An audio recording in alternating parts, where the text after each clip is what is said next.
go. All-nighter. All right. Oh, that would help. There we go.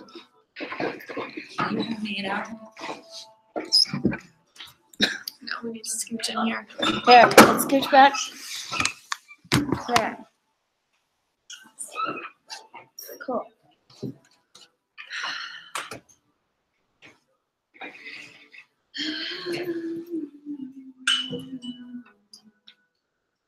So, is there anything that stuck out that you guys want to talk about first? I wanted to ask Alex some stuff, but she's not even here. Want to ask yourself again? Paula. Every time. Maybe you guys know it. I don't. What is So it? She was talking about the IB thing. Yeah. I don't know what that is. Oh, so it's a gradual release of responsibility. So the teacher demonstrates it, and then they facilitate a whole group, okay, we're gonna do it together, and then you release them to go So do it on their own. what is an example? I read through hers and I kind of Yeah, understood so it. I do, so it's I'll make the cupcake, where it's I put in the ingredients and do this, and then it's we make the cupcakes, and so it's we work together putting the ingredients, and then it's you make the cupcake, it's I'm gonna sit back and you do the whole thing by yourself. That was just a very random. It's okay. You'll learn more about it through what drinks and everything I you was do. gonna say this. I got accepted into a drink the other day. Yay! Like, Get it, girl. I got my acceptance. Woo! I didn't doubt it for a second. Go you. Yeah, that's one of the things you'll learn. Yeah. That's what I figured. That's what I was like, I kind of understand it, but Yeah. never mind. In your first quarter, you learn all about, so the article that we read, Vygotsky. Yeah. Practically take a whole class. Your first Piaget and quarter. Vygotsky. Piaget and Vygotsky. Educational psychology stuff here.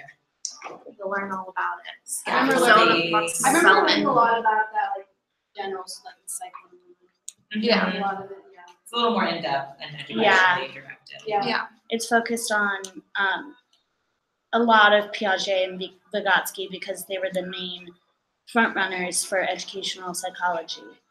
And so they developed a lot of ideas the Sociolinguistic theory. or the sociocultural theory. Mm-hmm.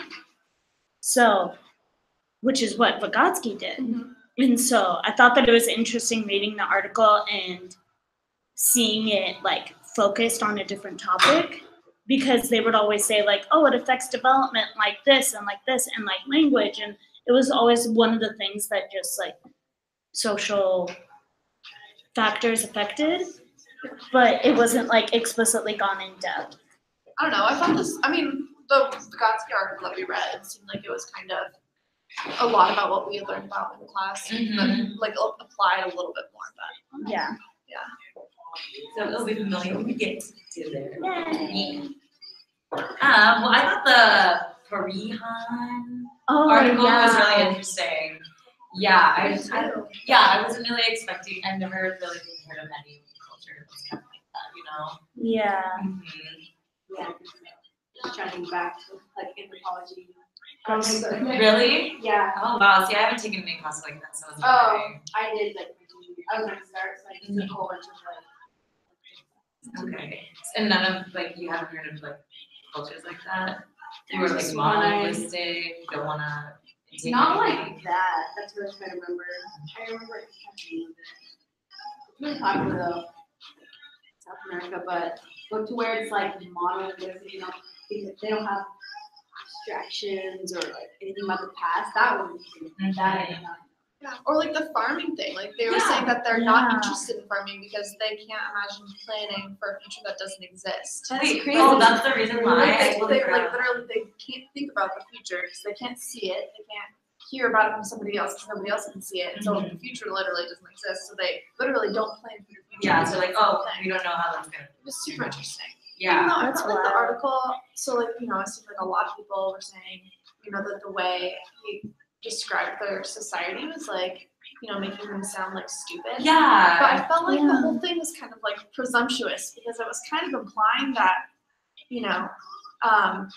like because they aren't interested in learning about our languages, aren't interested in learning about our cultures or like all the things we have that like oh, they're like this, stupid primitive culture, but like that's kind of, presuming that what we have is better, which I don't necessarily. That's how think is Western right. mindset is throughout everything. Oh, and yeah. So, throughout history. Well, they're like completely. They're fine. They're living go out their to the lives woods with a knife and live for a week by themselves and like come back with all this like and they were saying like how well adapted they are to their lifestyle, and I don't think that there's nothing wrong with that. And if they want to live like that and not have anything to do with our cultures, then I think that I think it's really presumptuous of anyone to say like that they're implying that they're like stupid, because it's just it's just the way they're running. Yeah. Mm-hmm.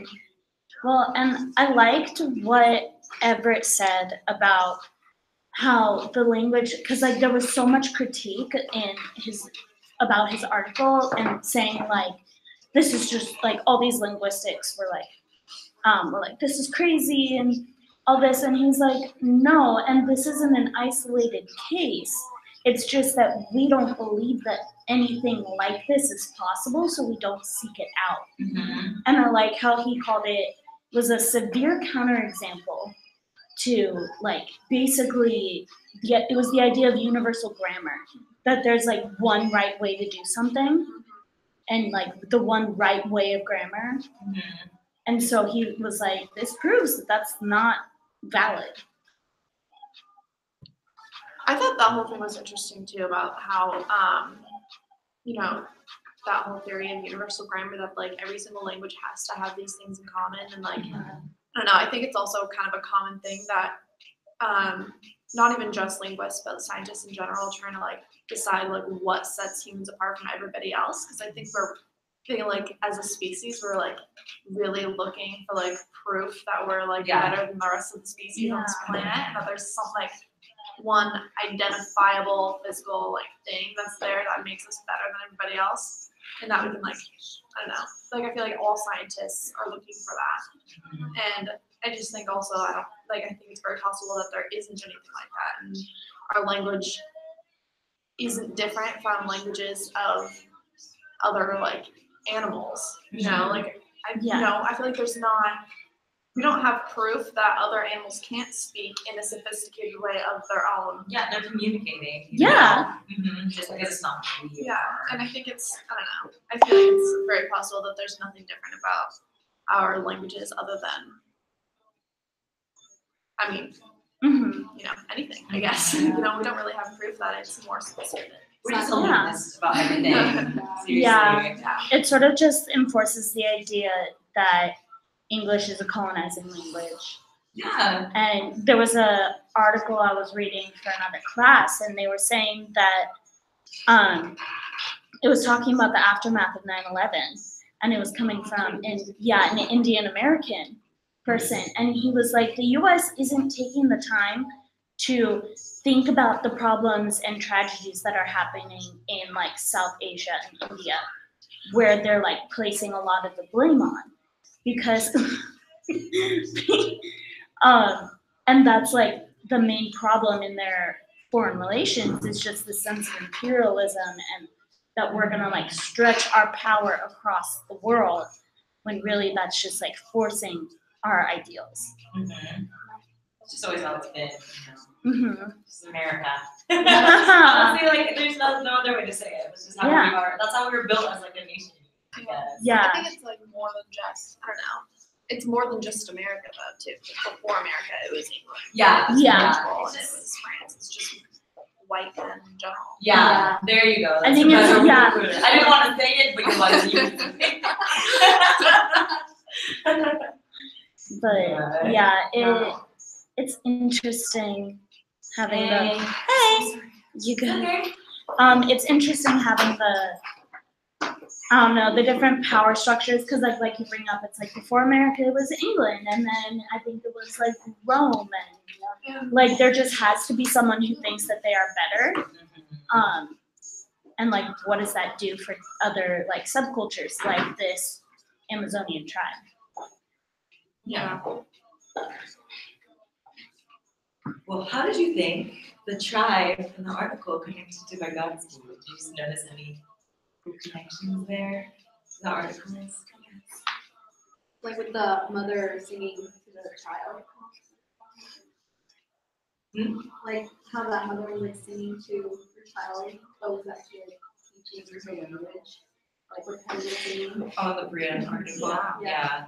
How interaction was going on. It was, I mean, language is a little different with pitches and vocals and everything needs to be different. So it's like something really major, learning the language through song.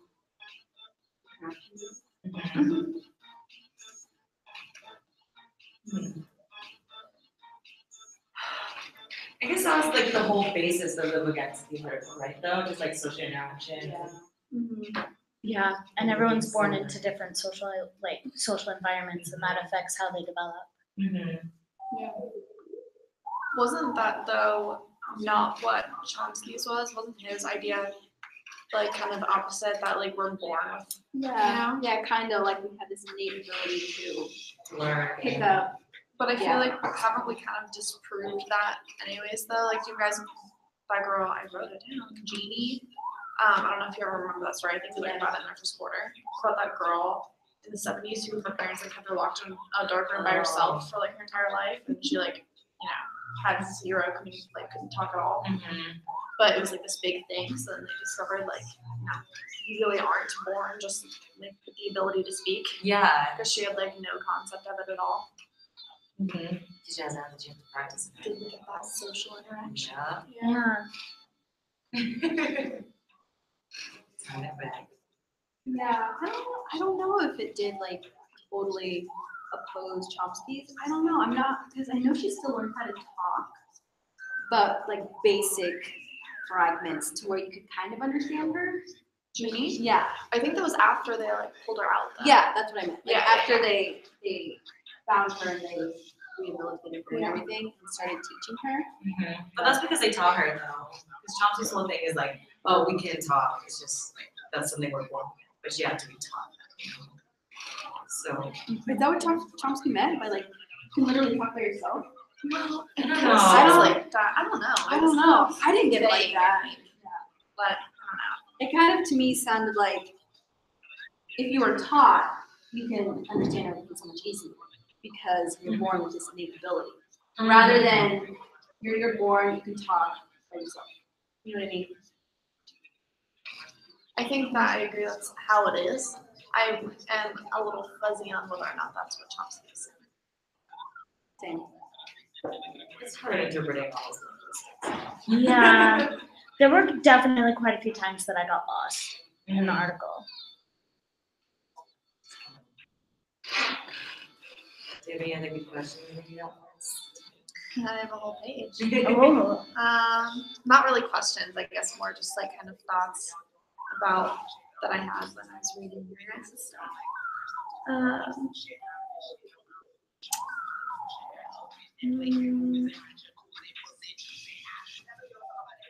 Well, one thing that actually has nothing to do with that, but that was kind of about the first part about the our community assets map. Alex mentioned having or finding an Islamic center. There was one. I thought it was a really good idea that we could include. I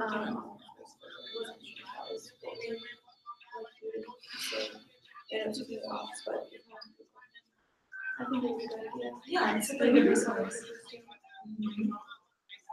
Yeah, do we put churches and stuff like that on the draft? I don't think we did. I don't remember for sure though. But we should look into the services they provide. And Yeah. what languages they speak there. Yeah.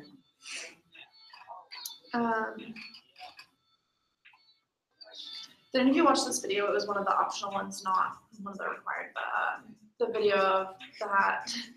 No, I'm assuming no. Not by that laugh. We can There was talk about it. one. Yeah. Okay, so there's one that I thought was really cool. I immediately called my mom and told her every single thing that happened in the video. But, it was like this tribe in the I think it was somewhere, no, Papua New Guinea was where it was. Uh-huh. And it was like this tribe's first encounter with like a white person ever. and like they had been like completely, not even just like with a white person, but literally just they've been so isolated by themselves that they like really haven't experienced any other cultures.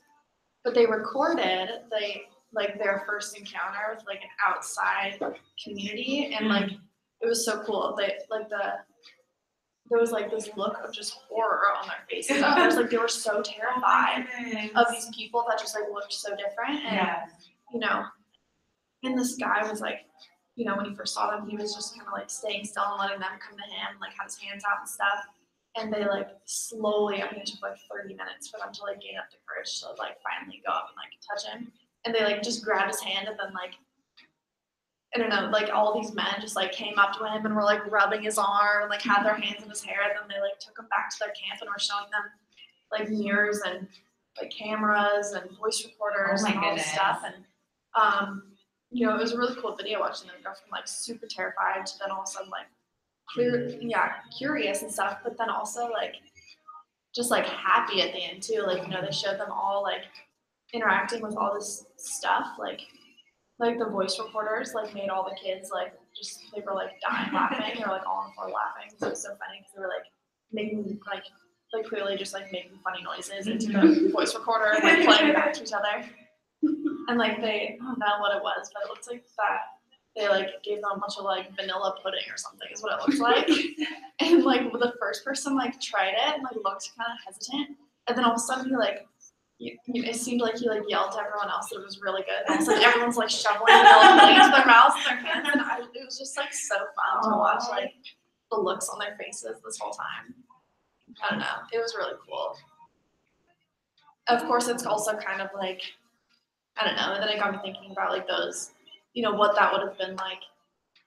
I feel like those kind of encounters are less and less frequent now, because how many, you know, communities or cultures are there really that aren't interacting with everybody else at this point, because we're such a globalized world now.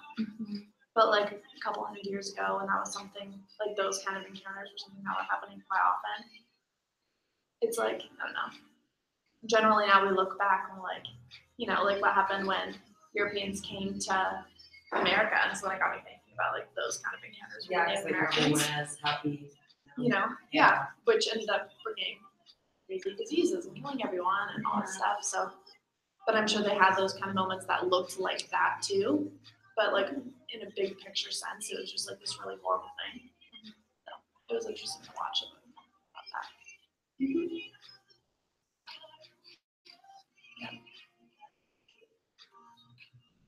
That's not to think about. No. But it's nice that things are changing now. I think things have changed now, so. I think so. Because I don't know how often that happens now, right? I feel like we're getting to the point in this world where we've discovered, I mean, not everything that is to be discovered on this planet, but a whole lot of it. Yeah. It's crazy.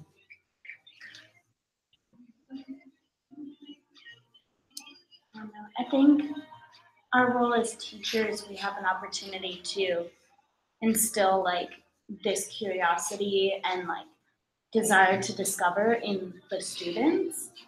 And so it's like, that's one of the reasons, because like, you know how when people are like, oh, what makes you want to, like, why do you want to be a teacher? And of course there's the like, I like kids. But like the main reason that I do it is because you have an impact on future generations. So like, especially reading articles like this, and I just am talking about stuff like this and how English is so colonizing, I get really frustrated. I get really frustrated like with the current situation. Oh yeah. But then I'm like, I can change it by like educating the future generations and making sure that like, I guess they know better.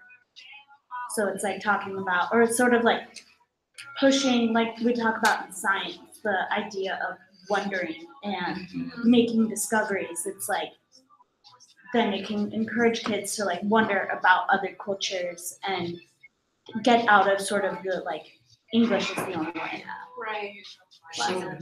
Yeah, that's also something I believe into strongly. And like last week when we watched Precious Knowledge, that was my first time watching it. I was heated. Yeah. I was talking to my roommate because she's also interested in elementary ed, but she's not quite a parent.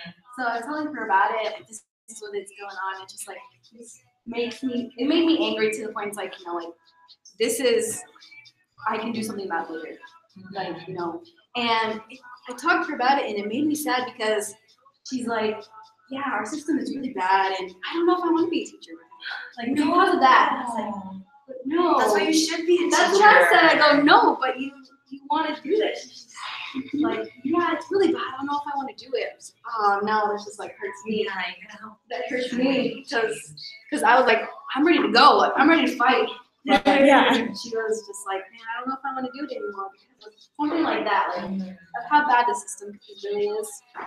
And so, I've I don't know, I kind of have been researching like Waldorf schools and stuff too. Because I feel like the system like is a big problem like in our education system, and I don't know. I think while I do want to like, you know, I like the idea of working for a school and like really being an advocate for what I think is best when it comes to their education. Like, it also might be nice to work, you know, at a school that's private and doesn't have to deal with a lot of those issues. yeah. You know, what is that? What? Do you work at one or no one? Somebody who. Like, what's his best friend's mom? Is a teacher at a Waldorf school. In Bethlehem. Right by Silicon Valley or right before Silicon Valley. Yeah, I know what you're talking about. I drive by all the time. She's like every year she's like, I have to learn one curriculum. Oh wow. Yeah, because Waldorf schools, you stay with the same class throughout their entire. Oh, yeah. what? I don't think I've ever heard of these. It's really interesting. My mom's a farmer, and when she first started farming, she was working in Oregon, and I went to stay with her for a while on this farm, and it was like something stupid, like 500 acres, and they had a Waldorf school on the farm. Whoa. And so all of their kids, they had like 6 daughters, and all of their daughters went there. And it was like completely flipped. Like, these girls, you know, 13, 14, or 12, maybe 12, 13, didn't know how to read. Weren't learning anything like that. They could each speak like 4 different languages. They could play like multiple instruments. They knew all about like, you know, agriculture and science, and you know, like Montessori and other stuff. But I mean, I think Waldorf schools are kind of like Montessori schools in the way that each school is kind of different on what their focus is. But the one they were at was like, you know, they learned a lot about the world, a lot about different like cultures. They were all traveling. And those girls now are like the most intelligent people I know, and like have spent, you know, like their early 20s traveling the world and like volunteering in different, you know, communities. But it's interesting. It's weird. Bill Gates' kids go to Waldorf schools. Wow. Fun little tidbit. I've never heard of these before. Because we don't get taught them. Yeah. We said Waldorf, I was like, Gossip Girl? Where? That's literally my only connection there. That's another thing that I hate, and that I've been struggling with this program. But is that you're not being taught how to work with parents or administration. And you're not being taught all the different types of school that you can go to. You can do a Montessori, you can do a Waldorf, you can do private, you can do public. Like, there's so many different aspects that you guys can, that we all can go, and we just only hear about public. Didn't even know about. yeah, what's Montessori? Yeah. So I didn't want to be the only one to ask. So Montessori is a different type of teaching. It is basically where the students lead their own education. The students, it's all hands-on, it's all experiential. There's like no textbooks, there's no computers, or the true Montessori doesn't have like any, I've heard that they don't have any technology. However, I don't know how true that is anymore. And then also, just like Waldorf, other variations of Montessori is like if you open up a Montessori school, you basically have the freedom to change it however you want. So there's a lot of different types of Montessori under the umbrella of Montessori, and with it all being experiential and hands-on, the students basically get to choose what they want to do. So instead of saying you have to sit down and read this, they'll be like, would you like to read this, or do you want to go play in the sandbox? And they literally make their own choices. However, a lot of people have, and it's experience through play. That's what it is. It's experiential through play. Okay, I feel like I've heard of something. And a lot of people have kind of manipulated a little bit to add more academics into it because of the push on the American academics. But it's not true Montessori anymore. Maria Montessori is the person who created this, and that is why it's called Montessori School. And Maria Montessori is actually one of my favorite people to like include in research papers and stuff because her philosophies and everything is just phenomenal. Like I go off of Maria Montessori more than I do like Piaget, Vygotsky, and like. Well, I think working in a school like is to like be a Montessori or Waldorf, but also have like freedom to cover. You know, I feel like the main point of discussion that we've had is the concern that we're not going to have the freedom to talk about the social issues that we want to talk about, but you would have the freedom to do that in a school like that. Oh, interesting. Talk about things like racism and discrimination. Yeah. Oh, you have so much freedom. Wow. In private schools.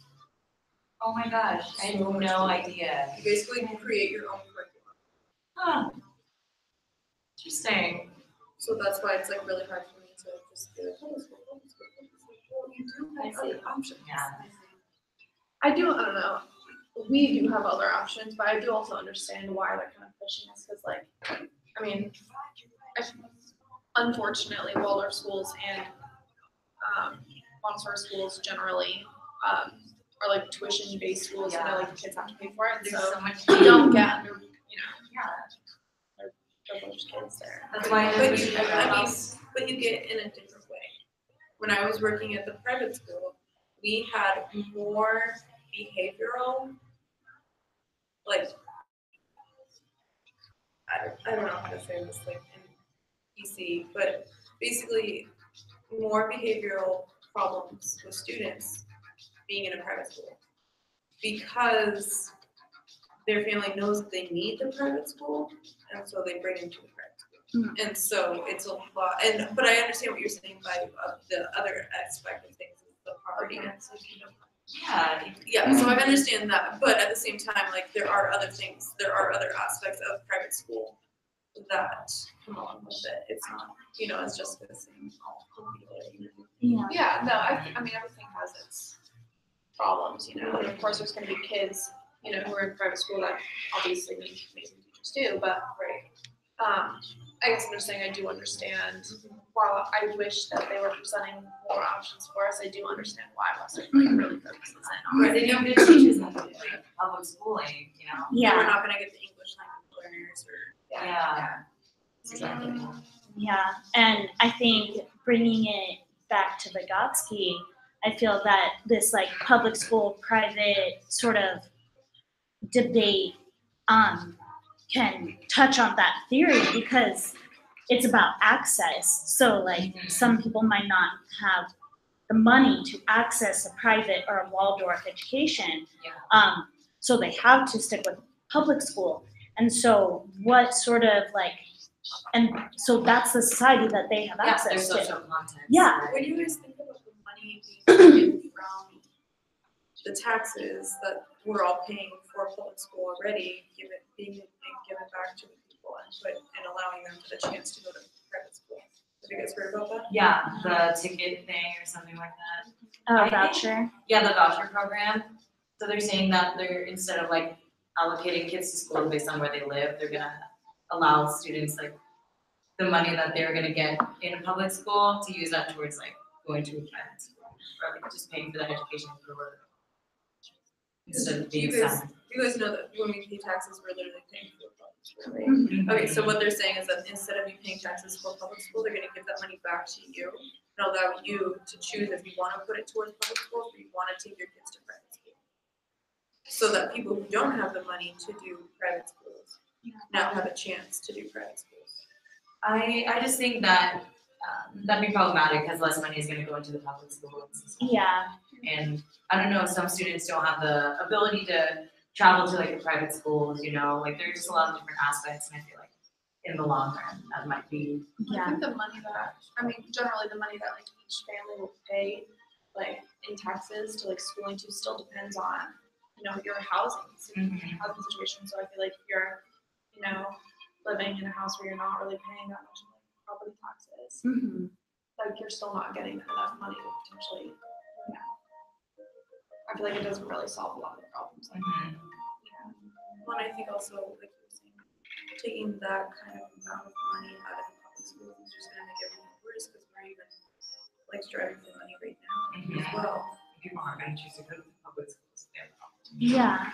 Yeah. I know, throwback to this. Do we have any muddy questions?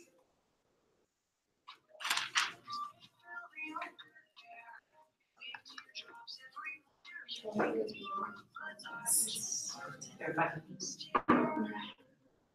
so we don't have any.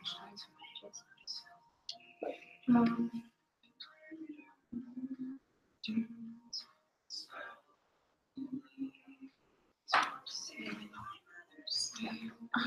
trying to think. I thought that I did have one. So in Montessori school, like, are they like parent run too? Or like, no? You know what charter schools are like? Charter schools are. Yeah, okay, so then the difference is. Yeah, but Montessori and Waldorf are still have the hierarchy, like principal, owner, and then parents can choose to do a parent volunteer program, where like the parents come in and help like 1 day a week or something like that for the kids. But it depends on like what the school wants. Or actually, one of the only Montessori schools that I knew of in Bellingham, I'm sure there's a couple other, Welcome Day, it actually closed down. It closed down 2 years ago.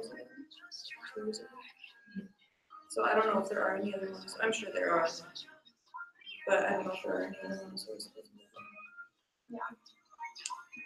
And is that the only Waldorf school in Bellingham? I'm not sure either, because I'm not really from here now, but I know like in Tacoma, there's not a whole lot, but it's not literally right across the bridge and Big Harbor, like down the peninsula, there's like. That's where the money is. Yeah, exactly. Yeah, it's like it's like Mercer Island in Seattle. Yeah. That's just full of money. Or Medina, and it's just, yeah, it makes you think a lot about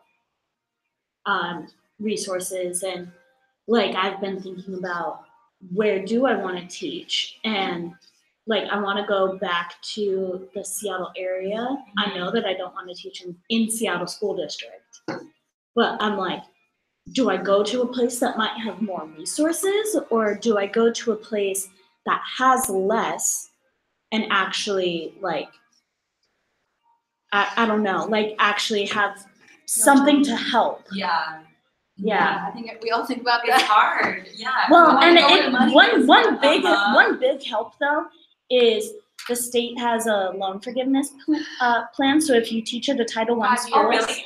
Title I school for 5 years after you get your certification, it's not all of your loans, but they'll forgive a good chunk of your loans. Oh, I didn't know that. Yeah. So that's why I'm thinking like right now, sort of my goal is probably Bellevue School District, because it's really highly rated.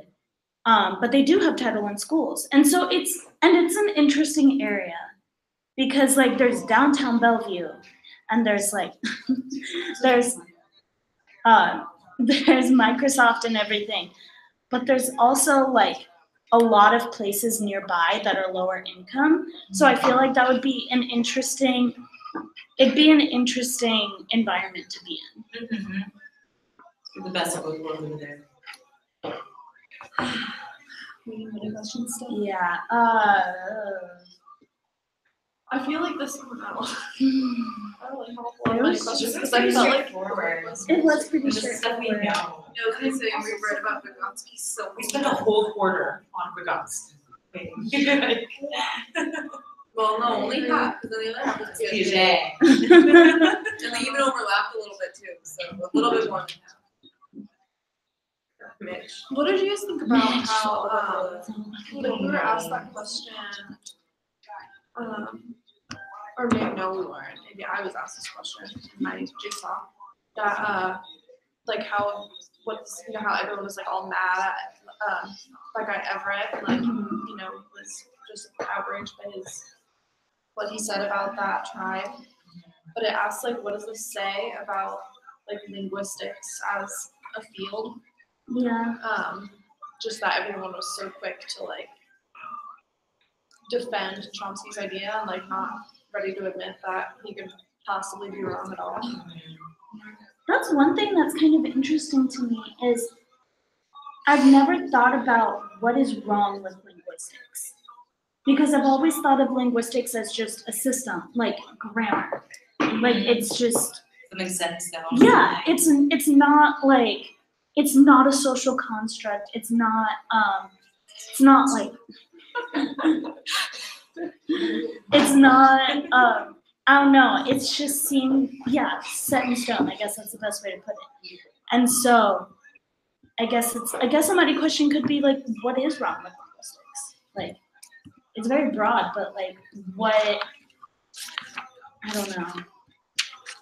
It seems like such a vague. Yeah, thing it to try is. to I'm study, trying you know? to. It's not the kind of thing where you could ever say like, this is how it is, Mm-hmm. because it's such a, So many examples, so many different things. and everything's so like abstract too. Yeah. What, Seriously. like I don't know, like what are some limitations of the current system or something like that? That's what I'm trying to get at. But I get that it's very broad. I'm trying to like think about how to detail it more, but I'm not sure. Limitations of like current linguistic view. Of like an English-based linguistic system or something, or like the culture. But it's I'm not trying to help you out gonna here, go but I'm anywhere having a hard good, so I'm just gonna stop. But I guess kind of a muddy question for me is just because I'm kind of having a hard time seeing how any of this really applies to, like, why are we learning about this week? Like, I felt like Yeah, that whole that's a tribe valid thing question. was really interesting, and I liked learning about it, but I'm still kind of vague on yeah, how this applies to me.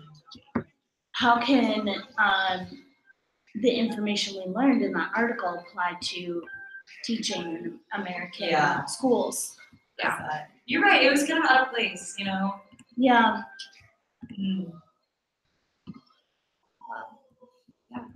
What time are we in? We're probably at about like, a mark muddy question.